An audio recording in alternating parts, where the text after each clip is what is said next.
Cell Health, reboot your body, omega-3 oil extracted from algae, strong heart, sharp mind, healthier you. Welcome to iDream media. So జనరల్గా idli south Indian బ్రేక్ఫాస్ట్లో ఇది ఎక్కువగా కనిపిస్తూ ఉంటుంది. ఇడ్లీ అంటే అదొక స్టీమ్డ్ ఫుడ్ కాబట్టి ఎక్కువగా తీసుకుంటూ ఉంటారు, మంచిదని కూడా చెప్తూ ఉంటారు. అయితే ఇడ్లీతో పాటు రకరకాల కాంబినేషన్స్ ఉంటాయి. ఇడ్లీతో పాటు చట్నీ ఇంకా సాంబార్ ఇలా తీసుకుంటూ ఉంటారు. ఓవరాల్గా ఇడ్లీలో ఉన్న పోషక విలువలు ఏంటి, ఎవరు తీసుకోవాలి, ఎలాంటి చట్నీ కానీ సాంబార్ కానీ వీటిలో ఏది బెస్ట్, ఇంకా డయాబెటీస్ ఉన్న వాళ్ళు దీంట్లో ఏమైనా అవాయిడ్ చేయాల్సి ఉంటుందా, పూర్తి వివరాలు తెలుసుకుందాం. మనతో పాటు ఉన్నారు ప్రముఖ dietitian and nutritionist Abitha Chilukuri గారు. అబితా గారు నమస్తే అండి. నమస్తే. సో ఇడ్లీ అందరూ చిన్నపిల్లలకు కూడా మనం ఫుడ్ స్టార్ట్ చేస్తానే ఇడ్లీతోనే స్టార్ట్ చేస్తాము. సో ఇడ్లీ మంచిది, స్టీమ్డ్ ఫుడ్, దాంట్లో ఏమి ఇంకా మనము ఫ్రై చేయము అట్లాంటివి ఉంటాయి కాబట్టి ఇడ్లీ మంచిదని చెప్తూ ఉంటారు. సో అయితే ఇడ్లీతో పాటు రకరకాల చట్నీలు లేదా సాంబారు ఇలా తీసుకుంటూ ఉంటారు. సో ఓవరాల్గా ఏం చెప్తారు, ఎలా తీసుకుంటే ఈ ఇడ్లీలో ఉన్న పోషక విలువలన్నీ మనకు అందుతాయి? ఇడ్లీ అంటే మీరు చెప్పినట్టే స్టీమ్డ్ ఫుడ్. దాంట్లో అంటే వీళ్ళు కొంచెం రైస్ ఇంకా అది దాల్ రెండు కాంబినేషన్లో వాళ్ళు ప్రిపేర్ చేస్తారు కాబట్టి, అండ్ ఈవెన్ ఫర్మెంటేషన్ చేస్తారు కదా, ఇడ్లీ బ్యాటర్ ఏదైతే ఉంటుందో అది ఫర్మెంటేషన్ అవుతుంది. అది ఫర్మెంటెడ్ ఫుడ్ కాబట్టి దాంట్లో ప్రోబయోటిక్స్ కూడా మనకి చాలా మంచిగా ఉంటాయి. ఇప్పుడు స్టీమ్ కూడా చేస్తారు దాన్ని, ఎక్కువ ఫ్రై చేయరు, అవేమి ఉన్నాయి కాబట్టి చాలా హెల్దీ ఫుడ్, ప్రాపర్ బ్రేక్ఫాస్ట్ అని చెప్పొచ్చు. ఇప్పుడు మనకి ఏంటి అంటే రైస్లో ఈ అమైనో యాసిడ్స్ ఏవైతే ఉంటాయో మిథియోనైన్, సిస్టీన్, ఇవి మనకి దాల్స్లో ఎక్కువ దొరకవు అనమాట. దాంట్లో లైసిన్ ఎక్కువగా ఉంటుంది. ఈ దీంట్లో ఉండేవి దాంట్లో ఉండవు, దాంట్లో ఉండేవి దీంట్లో ఉండవు. సో ఇవి రెండు మనం కాంబినేషన్లో ఎప్పుడైతే తీసుకుంటామో టోటల్గా హోల్సమ్ ఉంటుందన్నమాట. ఈవెన్ ఈ అమైనో యాసిడ్స్, ఈ ప్రోటీన్స్ ఏవైతే ఉంటాయో కాంప్లిమెంట్ చేస్తాయి ఒకదానికొకటి, కాబట్టి అది టోటల్గా మనకి న్యూట్రియంట్ వాల్యూ ఎన్హాన్స్ అవుతుంది. ఇప్పుడు ఇడ్లీతో పాటు మనం సాంబార్ తీసుకున్నట్టయితే ఇంకా ఎక్కువ ఎన్హాన్స్ అవుతుంది.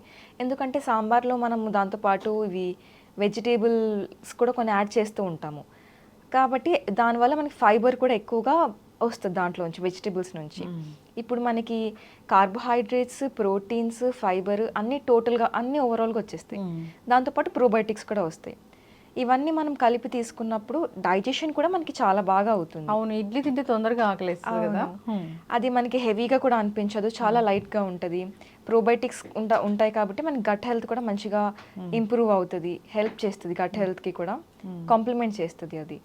అండ్ ఇప్పుడు చట్నీ తీసుకున్నట్టయితే దాంట్లో మనకి ఒకవేళ ఇప్పుడు పల్లి పచ్చడి కానీ కొబ్బరి పచ్చడి కానీ తీసుకుంటే అది డయాబెటీస్ ఉన్న వాళ్ళు ఎక్కువగా తీసుకోకూడదు అనమాట, వాళ్ళకి అది ప్రాబ్లం అవుతుంది, ఎక్కువ ఫ్యాట్ కంటెంట్ ఉండడం వల్ల దాంట్లో.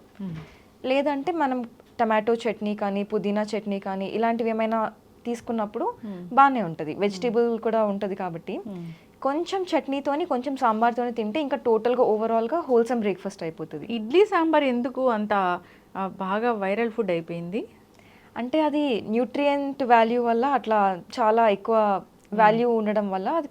అండ్ ఈవెన్ హోల్సమ్, ఇప్పుడు మన దాంట్లో ఏంటి అంటే సీరియల్స్ ఉంటాయి, పల్సెస్ ఉంటాయి, వెజిటేబుల్స్ ఉంటాయి, మనకి 3 ఫుడ్ గ్రూప్స్ మీట్ అయిపోతున్నాయి దాంట్లో.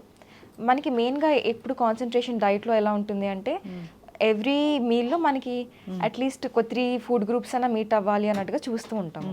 దీంట్లో ఆటోమేటిక్గా ఇడ్లీ సాంబార్ రెండు కలిపి తీసుకున్నప్పుడు మీట్ అయిపోతుంది. It's a very healthy choice for breakfast.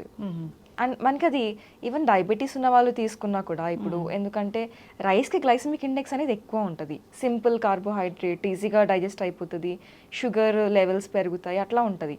దాంతోపాటు సాంబార్లో మనకి ఇవి వెజిటేబుల్ పీసెస్ ఏవైతే ఉంటాయో ఇవి రెండు కలిపి తీసుకున్నప్పుడు వాళ్ళకి, ఇప్పుడు దీంట్లో ఫైబర్ కూడా ఎక్కువ ఉంటుంది వెజిటేబుల్స్ అన్నప్పుడు.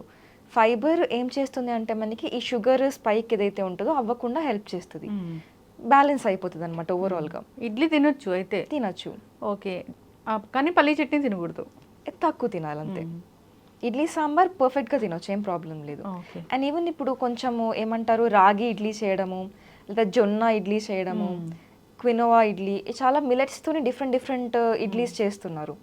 అట్లా తినడం వల్ల కూడా మనకి డయాబెటీస్ పేషెంట్స్ ఎవరైతే ఉంటారో వాళ్ళకి ఇంకా హెల్ప్ఫుల్గా ఉంటుంది, ఫైబర్ రావడానికి, షుగర్ స్పైక్ అవ్వకుండా ఉండడానికి, హోల్ గ్రెయిన్స్ రావడానికి. ఏది మినపప్పు రవ్వతో చేసుకున్న ఇడ్లీ కన్నా దానికన్నా దీంతో ఇంకా హెల్దీగా రాగి ఇడ్లీ, మిల్లెట్ ఇడ్లీ ఏదైనా కానీ. ఈవెన్ జొన్న ఇడ్లీ కూడా బాగా తింటున్నారు ఈ మధ్యలో, టేస్టీగా ఉంటుందని చెప్పి అది కూడా బాగా హెల్ప్ చేస్తుంది. ఫర్మెంట్ అవుతుంది కాబట్టి దాంట్లో ప్రోబయోటిక్స్ ఉంటాయి. అవును. సో గట్ హెల్త్ కూడా మంచిదే ఇది. అవును, కొంచెం ఇన్ఫ్లమేషన్ అట్లా ఏమైనా ఉన్నా కూడా గట్లో సూత్ చేస్తుంది. ఎస్, చక్కగా చెప్పారండి. అంటే ఇప్పుడు సాంబార్ అనగానే దాంట్లో అనేక రకాల వెజిటబుల్స్ అనేవి మనం యాడ్ చేస్తూ ఉంటాం. ఆల్ ఏ వెజిటబుల్స్ ఉంటే అవన్నీ యాడ్ చేస్తూ ఉంటాము. ఇంకా దాల్ ఉంటుంది. సో అన్ని విధాలుగా కూడా దీంట్లో మనకి న్యూట్రిషన్ వాల్యూసే వస్తాయి ఈ కాంబినేషన్ చూసుకుంటే కనుక. సో అవాయిడ్ చేయాల్సింది ఓన్లీ డయాబెటీస్ ఉన్న వాళ్ళు ఆ పల్లీ చట్నీ, కొంచెంగా కొబ్బరి చట్నీ, ఈ రెండు కొంచెంగా తీసుకుంటే సరిపోతుంది. ఈవెన్ ఏదైనా కానీ ఓవర్ డూ చేయకూడదు అంతే. ఇప్పుడు ఇడ్లీ వీళ్ళు ఇది తీసుకున్నా కూడా ఎక్కువ తినకూడదు, పోర్షన్ కంట్రోల్ తినాలి. ఈవెన్ వెయిట్ లాస్ అవ్వాలనుకున్నా, హెల్త్ మెయింటైన్ అవ్వాలనుకున్నా, మెయింటెనెన్స్ డైట్స్ పైన ఉన్న వాళ్ళు ఎవరైనా కానీ ఏది తిన్నా పోర్షన్ కంట్రోల్ తింటే మనకి ఓవర్ అవ్వవు క్యాలరీస్.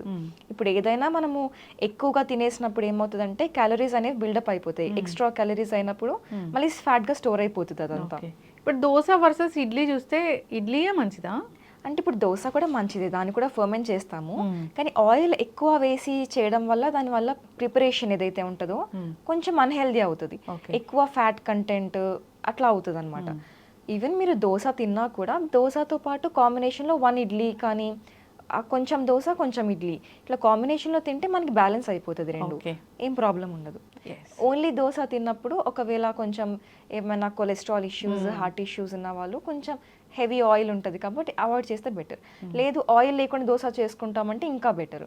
సో ఏం ప్రాబ్లం ఉండదు. ఇప్పుడు చాలా మంది ఇప్పుడు ఒక ఇడ్లీ ఒక వడ ఇలా కాంబినేషన్గా తీసుకుంటూ ఉంటారు. సో అప్పుడు ఏమైనా క్యాలరీస్ పెరిగే అవకాశం ఉంటుందా?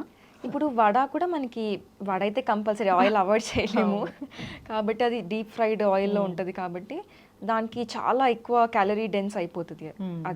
అది తినడం వల్ల కొలెస్ట్రాల్ ఇవన్నీ కొంచెం ట్రిగర్ అవుతాయి.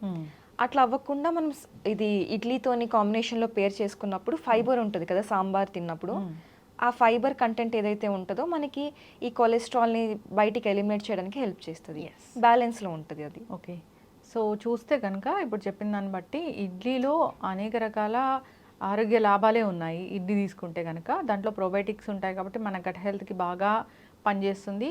అంతేకాదు న్యూట్రిషన్ వాల్యూస్లో పరంగా చూస్తే కూడా ఇడ్లీ మంచిది. ఇడ్లీ విత్ సాంబార్ ఇంకా మంచిది. సో పల్లీలు అంటే కూడా పల్లీల్లో కూడా మనకి ఆరోగ్య లాభాలను చేకూర్చే అన్ని రకాల విటమిన్స్ అవన్నీ ఉంటాయి, గుడ్ ఫ్యాట్స్ కూడా బాగుంటాయి. అట్లా అయినా తీసుకోవచ్చు, ఎవరైనా తీసుకోవచ్చు. కాకపోతే క్వాంటిటీ కూడా మనం చూసుకోవాలి. చాలా మంది ఒక 12 ఇడ్లీలు తినే వాళ్ళు కూడా ఉంటారు. బాగున్నాయి కదా, టేస్ట్ బాగుంటుంది తినేస్తారు. అంటే ఇప్పుడు రైస్తోని ఇడ్లీ చేసుకుంటే కనుక అది పోర్షన్స్ ఏమైనా చెప్తారా? అంటే అది చాలా మంది డిఫరెంట్ పోర్షన్స్లో చేస్తూ ఉంటారు. అది పెద్దగా మ్యాటర్ ఏం అవ్వదు పోర్షన్స్, కానీ మనం ఎన్ని కన్జ్యూమ్ చేస్తున్నాం అనేది మ్యాటర్ అవుతుంది. ఎన్ని ఇడ్లీస్ కన్జ్యూమ్ చేస్తున్నామని. 2 ఇడ్లీస్ అంటే పెద్దగా ఉంటే 2 ఇడ్లీస్ కన్జ్యూమ్ చేయొచ్చు, చిన్నగా ఉంటే 3 ఇడ్లీస్ కన్జ్యూమ్ చేయొచ్చు. అంతేగాని ఒక 6 ఇడ్లీస్ 7 ఇడ్లీస్ హెవీ పెద్ద ఇడ్లీలు కూడా మనం చూస్తాం కదా, ఇంత పెద్ద ఇడ్లీస్ చాలా పెద్ద సైజులో ఉంటాయి, అవి కూడా ఎక్కువ తినేస్తూ ఉంటారు. కొంతమంది అయితే ఓన్లీ రైస్తోని ఇడ్లీ చేస్తారు, కొంతమంది మినపప్పు రవ్వ కలిపి చేస్తారు. ఇది మంచిదా? అంటే మినపప్పు దాంతో పాటు రైస్ కొంచెం రవ్వ యాడ్ చేస్తారు కదా, అది టోటల్గా హోల్సమ్ ఉంటుంది, అది బెటర్. Okay, yes. చాలా మంది ఆవిరితోని స్టీమ్ ఇడ్లీ అంటే ఓన్లీ పప్పుతోనే చేస్తారు. అది చాలా బలం రావాలి, ఏదైనా జ్వరాన పడి ఇంటికి వచ్చిన వాళ్ళకి కూడా అలాంటివి ఇస్తూ ఉంటారు. అవును, అది కూడా ఒక ప్రిపరేషన్ ఉంది. ఎస్, చక్కగా చెప్పారండి. ఏదైనా కానీ ఇది అసలు ఎటువంటి అనారోగ్యాల నుంచి చేకూర్చే ఫుడ్డే కాదు. అసలు కొలెస్ట్రాల్ పెరగదు, డైజెషన్ అనేది బాగుంటుంది, విటమిన్స్ మినరల్స్ అనేవి అందుతాయి, మంచి గట్ హెల్త్కి ఇది మంచిగా పనిచేస్తుంది. ఎప్పటి నుంచి తెలిసిన ఏన్షియంట్ రెసిపీయే కానీ ఒకసారి తెలుసుకోవాలనిపించింది అసలు ఏమేమి ఉంటాయి దీంట్లో, ఎంత మంచిది అని. చక్కటి ఇన్ఫర్మేషన్ అండి, ధన్యవాదాలు. Thank you. Sir, one life lesson what medicine has taught you. Whatever you can do without expecting.